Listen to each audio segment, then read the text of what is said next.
Salam alaikum. Dans la deuxième partie, je dois commencer par les principaux glandes endocriniennes. Alors, la première glande, c'est l'hypothalamus.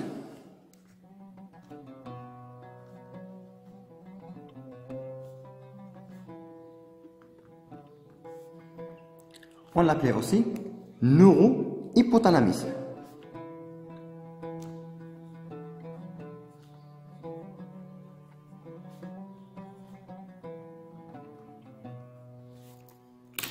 Donc pourquoi neurohypothalamus?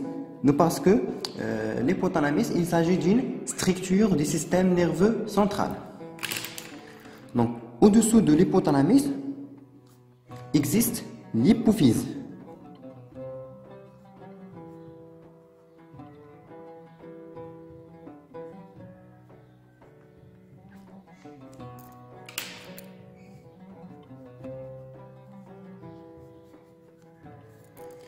L'hypophyse, il est formé de deux parties ou bien de deux lobes. Donc formé de deux parties.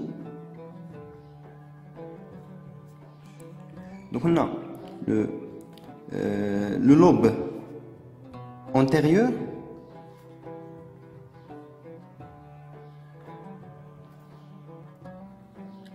on l'appelait aussi l'antéhypophyse.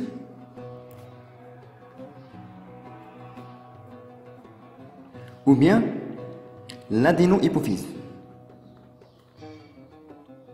L'adénohypophyse.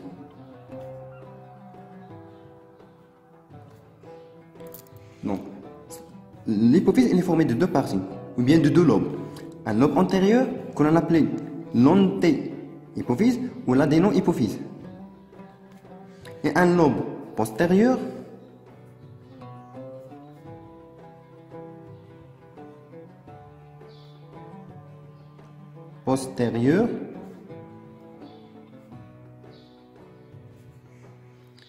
que l'on appelait posthypophyse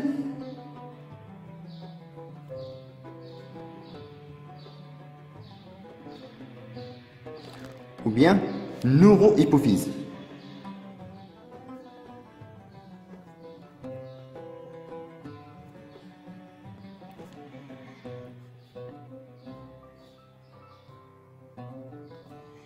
Donc, on a dit que l'hypothalamus, c'est une structure du système nerveux central.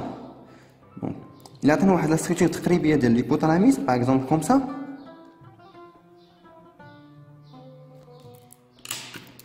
Donc, cette structure qui est l'hypothalamus,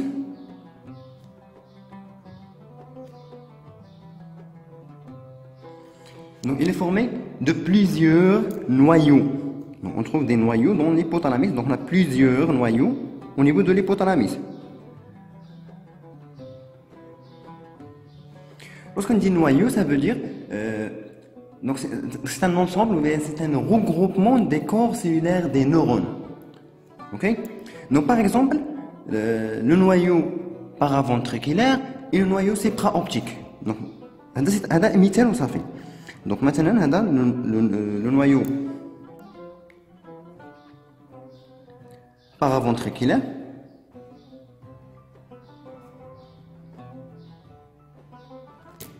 Et ça, c'est le noyau, par exemple, le noyau supraoptique.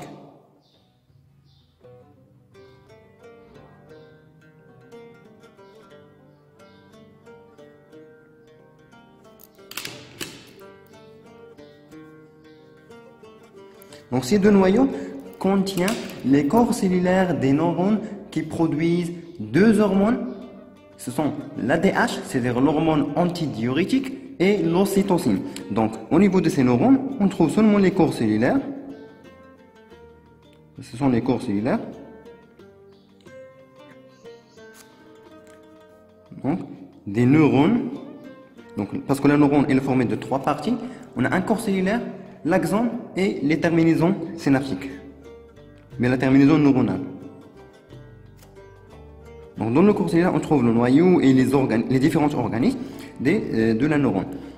Donc, ces noyaux-là contiennent seulement les corps cellulaires, des neurones qui produisent deux hormones, c'est l'ADH et l'ocytocine. Donc, Les axones de ces neurones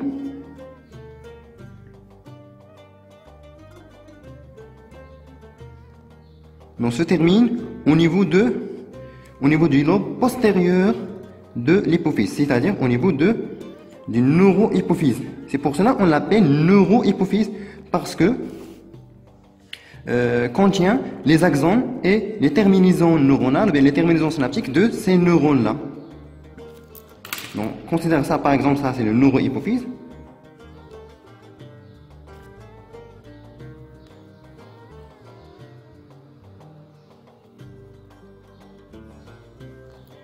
C'est-à-dire c'est le lobe postérieur de l'hypophyse. Donc ça c'est neurohypophyse.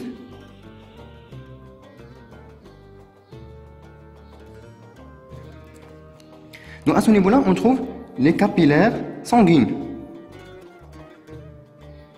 C'est-à-dire, l'hormone, l'ADH ou bien l'ocytocine qui sont synthétisées au niveau des corps cellulaires, parce que l'ADH et l'ocytocine, ce sont des hormones peptidiques. C'est-à-dire un enchaînement des acides aminés qui sont reliés entre eux par des liaisons peptides. يعني أن الأصل ديال هذه الهرمون هذا يعني راه كان في الأول أن جين وقعت لنا ترانسكريبسيون traduction, modification post-traductionnelle, jusqu'à donner l'hormone qui est l'ADH ou bien l'ocytocine. On va voir les classes, Inch'Allah, des hormones, on va voir les différentes étapes qui aboutissent à la formation des hormones peptidiques. Donc, c'est ça pour le neurohypophyse. Donc, on l'appelle neuro parce que il contient les axones et les terminaisons synaptiques, ou bien les terminaisons neuronales des neurones qui produisent l'ADH. L'ADH, c'est l'hormone antidiurétique, et l'ocytocine. C'est pour ça qu'on l'appelait neurohypophyse. Donc, les corps cellulaires de ces neurones-là existent dans le noyau paraventriculaire et le noyau supraoptique de l'hypothalamus. Donc, le neurohypophyse se communique avec l'hypothalamus, donc par le tige, ce qu'on appelle le tige pituitaire. Le tige pituitaire.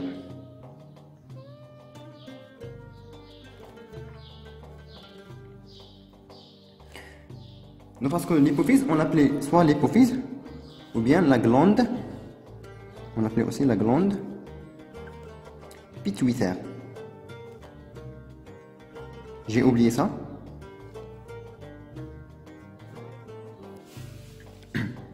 Alors, donc c'est ça pour la neurohypophyse.